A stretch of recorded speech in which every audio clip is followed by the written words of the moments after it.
everyone, and welcome back to the Travel Mug Podcast. I am Jen, joined as always by my partner in podcasting, Megan. Megan, this week we are talking about resetting after a rough travel day. We've all had them. They're just part of travel. They're just part of life in general, Yeah, really. as discussed there. Yeah, so we'll talk about some scenarios that have led to a rough travel day and what we do about them. But Megan, first I want to know, have you ever had a standout like bad travel day? Question, and like, I hate to put anything out into the universe. Hopefully, the universe isn't listening today, but it's just been a few minor things. Mhm. Like, I'm grateful that nothing major so far has happened, but the few things that have happened, like, we accidentally, and when I say we, I mean Peter, once broke a glass stovetop at an Airbnb, which of course we had to pay for. So that was a icky. It wasn't traveling that day, but it was travel related. They did share the cost, so we were lucky. Other than that, rock to the windshield in Iceland, of course, a huge bummer and a huge cost. And then once we nearly landed in Halifax, but due to snow, like last minute, they pulled up and like diverted to Montreal, coming home from London. We were so close to landing. It was so No. gross. And then the other thing I would say is a canceled flight so far to Bermuda. So canceled one day and we got out the next. Really minor stuff so far, nothing super tragic during a day. Let's keep it that way. What about you? Yeah, for me, we've had some minor stuff happen, and then we've had one day that we call like Jen and Ryan's bad day, which I think we mentioned this in our couples travel Yeah. episode, but we were in Inverness, Scotland. We arrived at the Inverness airport to pick up our rental car, and their system was down, which was like not their fault. So it was obviously disappointing. We ended up standing in line, like waiting for their system to come back online to get our car. We did eventually get our car a few hours later, but then we were like behind the schedule that I had created. So the made up schedule. So we did miss the opening times for the visitor center at the Culloden battlefield. And I'm pretty sure I got hangry in there somewhere in that day. and, and then Never good. I know, and you're just like driving in an unfamiliar country. And then when we went to return the car, all of the returning spaces were full. So we just had to park it in a random spot. And also, like, their counter was closed. So, like, we couldn't tell them where it was. So they did email me being like, "Where's the car?" And I'm like, "It's there. I don't know. Figure it out." Figure it Um, out. and Ryan went to put on the parking brake at one point, and the parking brake was like a thing that you like hooked your finger under and pulled up, and the metal had gotten bent, and he like cut his finger open, and it was just like this day is just like not our best day. It was a bad day. Yes, yes. That sounds like a really bad children's book. Jen and Ryan's Bad Day. It truly was. It truly was. So, the first situation we're going to talk about is transportation issues. So, as I was just saying, we've had a bad car rental day. And I think Right. like both of us were trying to like stay positive. Like we were getting like progressively grumpier, I think, and just like trying to stay positive for each other. Yeah.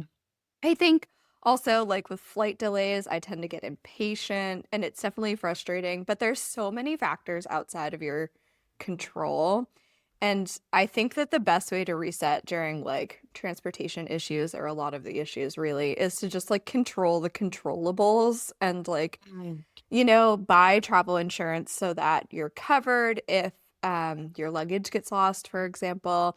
Build extra time in your schedule in case your flight is delayed or your train is delayed, and like don't have anything planned for the minute you land because chances are Yeah, you're probably not gonna get to it.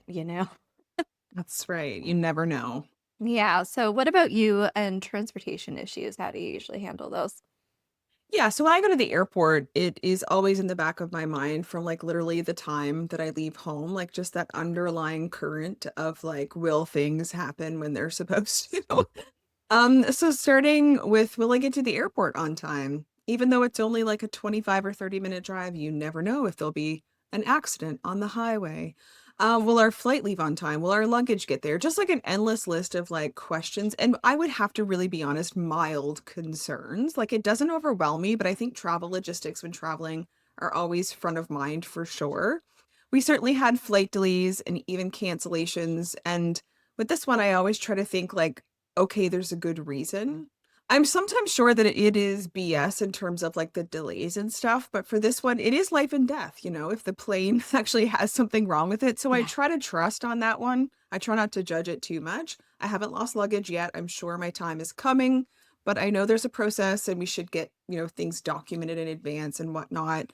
Really, the stuff like that, I know there's worse things that can happen. So I try to take everything in stride. Like I said, we did have that broken windshield, but it got dealt with in terms of a rental car. So yeah, like I would just say it is about, much like you said, controlling the controllables, understanding anything can happen. And you can't be ready for every scenario, but I think, understanding that it could happen is part of the win. Sure. So let's talk about jet lag, because if you are traveling somewhere outside of your time zone, it's likely going to happen. So like most people, I hate being tired, but jet lag is like a different kind of feeling. Because often for us, we fly to Europe from here. It's typically a red eye. Travel is a luxury, so I try to get over myself, but also I cannot sleep on a plane. So while I'm excited for the trip, this part is my least favorite part for sure. And I'm really not a power through it kind of girl unless absolutely necessary. I did it once in London and I thought I may pass away. I can do it, but I don't want to do it. So we just try to check in as soon as possible, sleep for a few hours, and then get back out and explore. I would say maybe going west is a little bit different. I'm not sure how far west you've traveled, but yeah, you went to the Northwest Territories or to the Yukon. So yeah, like going from, let's say, Nova Scotia to Vegas is brutal. It's a bit more brutal in some ways because when it's 8 p.m. in Vegas, when most people haven't even gone out yet, it's 12 a.m. here. Yeah. True. And I'm like, well, good night, Yeah. which isn't really what Vegas is for. So it's not all that fun, but you really do just have to like understand it's going to happen, be happy you can travel and try to deal with it as best you can. Yeah, yeah, agreed. Like, I don't sleep on planes either, and that does make arrival days difficult, but I also cannot nap. So Oh, that leaves me in the situation of having to power through and understanding that like the first day is gonna suck a little bit. yeah, So I do try to get outside to like get used to the time, the sun, maybe that will help. And then just go to bed early and hope that that like resets my body. I don't usually, knock on wood, have issues of like jet lag lasting multiple days, but like I haven't ever traveled so far that like the clock is flipped, right. So I'm sure that's coming. But we are going to Calgary in September, and we booked a flight that leaves Halifax at 8 p.m. Atlantic, and then we arrive in Calgary at 10:35 p.m. Mountain Time. So like middle of the night essentially for us. But then I booked a hotel that's in the airport terminal, so we literally like walk off the plane, we're still in the airport, walk into the hotel, check in and sleep. So I'm hoping that will help us avoid the jet lag. Um, I'll update you guys in September and see how it goes. That's my grand plan. I don't know. Hopefully it works. Right. You definitely let us know how that works out. I'm anxious to hear. Yeah. All right. So speaking of tired, let's talk about just like generally being tired on a trip. Maybe it's continuation of jet lag, or maybe it's just that you've done a lot of stuff. So we are Disney World people, which typically means like 6 or 7 days of like 20 to 25,000 steps per day and like long days in the park. So like we get tired. And we usually try to take breaks like over meal time. So usually that means at lunchtime we'll do like a more of a sit down meal so that we get a good break, both sitting and in air conditioning, which is important in Florida most of the time. And then I usually just try to get a good amount of sleep every night, but of course that, can be difficult. And I'm getting better at not over planning, so not having us out late and up early in the morning. But I Right. think I think if you're finding yourself like unbelievably tired every day of your trip, then you should take that as a sign to change your plans. Like, obviously, it's not working for you. You're probably planning too much or not planning for enough sleep. And I know I've talked about this before, but when we were on our honeymoon and we visited the Palace of Versailles on our last day, we did not care about it at all. Like, Which is and such a shame. it is such a shame, but we were so like dead on our feet, tired, that I just really didn't care. And it essentially ended up being like a waste of money for Yeah. us, right? So it also depends on how long your trip is. Like we mentioned on our planning a quick trip episode a little while ago, like if you're planning on visiting a city for 2 days, it's much easier than to push through being tired than, Yeah. on a longer trip. Definitely. And that happens for sure. And when I go to Europe, like I start off tired, I stay tired, and I've been tired the entire trip. And that's really just the reality of it. And to combat that, we really do rest when we can. And I'm not ashamed to nap if it means like we can get back out there afterwards. So, like, I don't let it end my day. But if it has to happen, it has to happen. And vacation is often go, go, go. But like we've talked about before, it should be enjoyable. And that means enjoying it with like a clear head, so we do take naps or at least veg. Sometimes I don't even need to nap if you can just like power down a little bit. Yeah, yeah. That works too. I remember in our 2022 trip to Europe over multiple countries and our first big post-pandemic trip, we wanted to do like all the things. We were so randy to get like out there. And we did, but I just kept saying to Peter, I've never been this tired in my entire life. And I think I've mentioned this before too, but we stayed in Frankfurt at the end before we flew home, and there was a heat wave. And one day we came back to our hotel midday and I laid down and I was asleep in like 30 seconds. I swear to God, I was just absolutely wiped out and I don't fall asleep like that. But to me, it also means like a good trip was had. So, like, you really do have to try to find the balance of like resting so that you can enjoy the other stuff as well and it doesn't just completely wipe you out. Mhm. For sure. Another thing that can happen, of course, is plans not working out. So it that happens, and I used to be a really huge control freak on trips if things didn't work out. The anxiety was like immense. And now it still bothers me. Like I'm not completely rehabbed. Um but also it isn't the end of the world anymore. So this has happened certainly before, missed seeing something we wanted to see, like in Iceland, we missed Diamond Beach the first time, or that rooftop bar in Barcelona that I talked about that wasn't what we thought it would be. But so far, these things have all been minor, and I try as hard as I can, although sometimes it is still like quote unquote upsetting to realize not everything is going to go according to plan because that's how life goes. Yeah, I think that you and I have both learned that it's okay if things don't work out like exactly as we've planned. Definitely like you're bailing on that rooftop bar that wasn't going to be what you wanted it to be. And that it's like really okay to change your plans if you're not feeling something. And it can be super disappointing for sure. I remember being really sad that we missed out on the Culloden Visitors Center. Like, we still visited the battlefield and walked around, but without the visitor center, you just miss out on so much like context, right? So Yeah. I was there, but like at the end of the day, it's not that big of a deal, right? And then sometimes, like, if things don't work out, sometimes you find something more fun when you bail on your original plans. So you never know. You never know what the universe has in store. True. All right, let's talk about how to reset if you get sick or injured on your trip. So, knock on wood, we haven't had any major issues personally with getting sick or injured. We have, like, of course, had minor colds or like sore feet or what have you. So, actually, in November, when we were in Toronto for our Christmassy trip, I wore my shoes, like the one pair of it was my Blundstones, so I wore those on the plane. I didn't bring anything else. They actually really hurt my feet walking like 10 hours a day in them. Uh, so we actually had to pivot a bit because I couldn't walk as much as I wanted to. Yeah. And we just had to take more breaks than I usually would. So this actually led to us hanging out in the hotel lobby and people watching, which is not something we ever do. And it actually ended up being a lot of fun.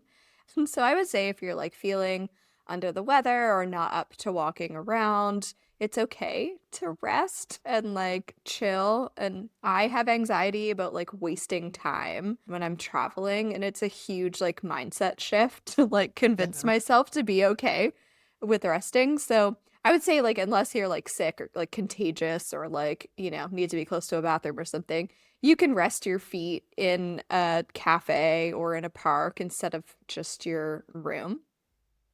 And then on the flip side of that, like I have traveled with other people who've had like major medical incidents and ended up in the hospital. And in that case, having travel medical insurance definitely reduced so much anxiety for everyone involved. Yeah, no, I can imagine for sure. So we've had a few minor things happen. Peter usually gets sick when we go to resorts, and we now do take prescribed medicine with us that always works for him. So we did learn from that. We once did a beach walk, and I injured one of my heels. I couldn't really walk very well the next day after that. I'm a really bad heel walker, and I didn't wear shoes. And 3 years later, it actually is not back to normal. That's not great. Yeah. Um, so yeah, you do work around it. You just try to manage it. You try to anticipate stuff that may happen, but understand that there's no planning for everything. And you have to be okay with risk, honestly, as soon as you leave your apartment or your house. It really, it really is how things go. I've mentioned before that I did have a UTI in Iceland, which was terrible. Way to start the trip, but it got handled. We found a clinic. I got medication. We carried on. And now I do actually travel with medication for that. So far, they've all been learning experiences with nothing major, which I would like to keep that going. Yeah, same seas. Yes, indeed. Let's talk about feeling anxious because I think that that's a big one when it comes to travel. There's so much to consider. I do have some anticipatory anxiety, and as I have aged into like perimenopause, certainly experienced a bit more than normal, but so far my travel anxiety has remained relatively low. Like, yes, I check my passport 123 times before we leave while we're at the airport, etc. I do worry about, of course, getting places safely, traveling safely in a foreign country, catching public transportation, and so on. But for me, nothing like out of the ordinary or crippling. To combat it, I would say I try to keep a line of communication open with Peter. He reads me like a book he has memorized, which is very irritating. And hiding things never works. So I do just try to voice it rather than stew on it. I'm sure he has his own concerns or worries, but ensuring I'm honest is a really big one for me, even if it's foolish or not necessary. Like, I really just have to be open about it. And he usually has good advice and isn't bothered by the same things that I'm bothered by. So I have found that to be helpful when I don't feel like I'm alone in it, if that makes sense. Yeah, I definitely agree. Like it's better to like share whatever your worries are with someone. And so for me, sometimes like the anxiety is not necessarily like related to um something that's going on, just like kind of maybe like generally feeling Mhm. anxious. And like one time I was at Disney with my friend, it was just the two of us. And I was feeling like a bit anxious that day for whatever reason, like nothing really going on. And at the end of the night, we were waiting for the fireworks at Magic Kingdom, and it was so crowded, which it often is, but I don't know, this particular time, and like as a short person in a crowd, like it can feel very claustrophobic because most people are like taller than you. Like feels like they're Right. coming in from all angles, if that makes sense. Anyway, I like told my friend, I feel like we just looked at each other and I was like, I'm feeling a little bit like, closed in and anxious. And she was like, yeah, I'm good to bail. Like, let's get out of here.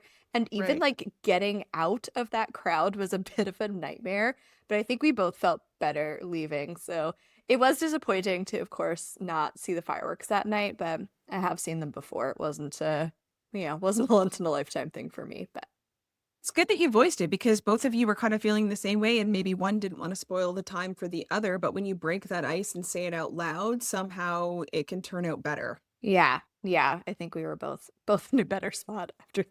So Yeah. speaking of traveling with other people, another thing that can come up when you're traveling is not getting along with your travel companions. And yeah, that can be so tough. So I think like to avoid it, hopefully in the first place, like setting expectations before you travel with anyone else. I mean, usually if you're traveling with your partner and if you've traveled with them before, they probably know what you're like. But if you're going with other people, like you don't have to do every single thing together. Talk about how you like to travel and what you like to do, and I feel like that will come up when you're planning. We've done Disney, with another couple, and it went pretty well, and actually probably better than I expected because we shared a hotel room as well. So it really could have been a make or break friendship trip. Uh, and like we did almost everything together on that trip as well. And I think it helps that we're really close friends and they're also Disney people who'd been to Disney before and had a similar like park strategy to us. And we did a lot of planning together. Other times that I've traveled with friends or family as an adult, like things have gone super well. And I think that is because we talked about things in advance and planned time apart. And then if it was just me and one other friend, like for instance, my best friend and I went to Vegas, we had very different ideas of what we wanted to do in Vegas, and we just compromised. We kind of did both of the things. Right. I'm trying to imagine what I would do if I was on a trip, like on the trip and not getting along with the person I was traveling with. Like maybe just take a break from each other and then talk about it later if possible, but that would be really tough. Yeah, it would be. And I actually don't have much experience with this one either. Like in the way that we actually don't usually do big trips with other people. We've done a few road trips actually, sometimes on weekends, but really nothing major. When we have, there's always minor annoyances because humans, like, and it's not necessarily the people, it's just being in closed spaces and close spaces all the time. But overall, we've been really lucky. I think if it did happen, some time away to do your own thing would be key, like a nice reset. If it was something a bit more major, I would say open communication would be important depending on the relationship, because who wants a ruined trip? You would think neither side. There are many worst case scenarios out there, of course, where people just never talk again or come home early, but like, may that never happen. But it really can vary from like minor annoyances to like really big things. And I think maybe you won't even know until you're in the moment and also the individual that you're dealing with. Yeah. Well, Megan and I have our first girls trip, just a very casual Airbnb, relaxing getaway together. But so hopefully the podcast will still be happening after that trip. I feel we're going to be just fine because we're just going to chill. So if we get that wrong, we were never meant to be. If we can't relax together, we've got other problems. Yeah. So another one is what can you actually do before travel to make travel days easier or make rough travel days easier? And I think this is a really great place to finish off because I say this with a grain of salt, of course, because in the moment I would tell myself to just like shut up already. But the same as when you leave your home or go anywhere else, you just need to realize anything can happen, including rough or bad stuff. Try to be prepared on your journey with things you know you need to have close with you at all times. So being careful is key. If things go awry, try your very best to remain calm. Ask for help when you can, or if you need to, even if you don't want to. You know, nobody wants to look foolish or silly, but like take your ego out of it. Open communication, like we talked about with your travel partner, if applicable. And also, if you get upset, you're human and that's okay. But don't like get dragged down by it or take it out on other people, because travel often comes with trying to figure something out, how to get back on track. There's a lot of logistics that come up. So you'll need your wits about you and also just be kind to yourself, but also be kind to other people. Yeah, I agree with all that. My dad has a saying, another chapter for the book. So just like remembering that rough travel days make interesting or funny memories. I think when we were having our Jen and Ryan's bad day, we kept saying, one day we'll laugh about this. I think that's kind of become the joke now that we're still saying, well, it's not funny yet, but one day we'll laugh about it. But It still might be funny someday. still might be funny someday. So yeah, definitely mindset is one thing, and then making sure that you're adequately prepared is another. So having travel insurance, planning your transportation so you're not rushed to get there before your flight or your train leaves, and not planning anything strenuous on your arrival day. And yeah, rough travel days happen to everyone, and they're just a part of travel life. Indeed. Well, that is it for this week's episode. We hope we have given you some insights into our experiences and what we do to cope with some of the not so great aspects of travel. If we did miss anything, or if you have some tips of your own to share, we'd love to hear from you. You can always find us on social media at Travel Mug Podcast, on our website at travelmugpodcast.com. Feel free to leave us a review with feedback or support the show with Buy Me a Coffee through the link in our show notes. Until next time, travel safely and bye.